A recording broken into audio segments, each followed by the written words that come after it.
خد بالك المنظر اللي قدامك ده حصل بسبب صاحب التليفون. الشاشة كانت زي الفل، ولكن حركة مش محسوبة منه ضيعت شاشة الموبايل. وممكن شاشة التليفون بتاعتك تكون غالية ب 4000 5000 ايا كان، حتى لو 700 800 جنيه. طيب ايه اللي حصل؟ الموبايل كان سليم زي الفل، مفيش اي مشاكل، بس كان مركب سكرينة، والسكرينة ليها فترة على الموبايل، وكانت لازقة بطريقة قوية جدا، يعني ما بتتشالش بسهولة. فصاحب التليفون السكين من بره اتكسرت، فهو عمل ايه؟ استعجل. بدل ما يرفعها لقاها ناشفه، يرفعها سنه سنه او واحده واحده او بالراحه كده وبتأني، لا راح سحبها مره واحده. فالموبايل اللي قدامك زي ما انت شايف جاب شاشه مباشره.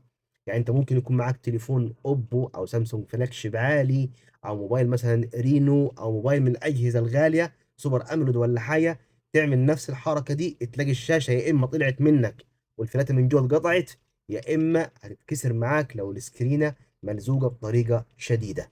فلو اي سكينه رايح تطلعها انت ما رحتش الفني يطلعها لك او يرفعها لك لقيتها ناشفه، بالراحه وواحده واحده وبشويش كده، عشان تقدر تفصل السكرين من الشاشه من غير شاشتك ما تتاذي.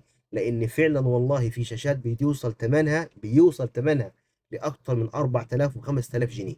فحافظ على حاجتك، ما تخليش حاجه بسيطه او استعجال منك من غير ما يكون مقصود يضيع التليفون بتاعك وترجع تندم عليه. تحياتي ليك، بحبك في الله.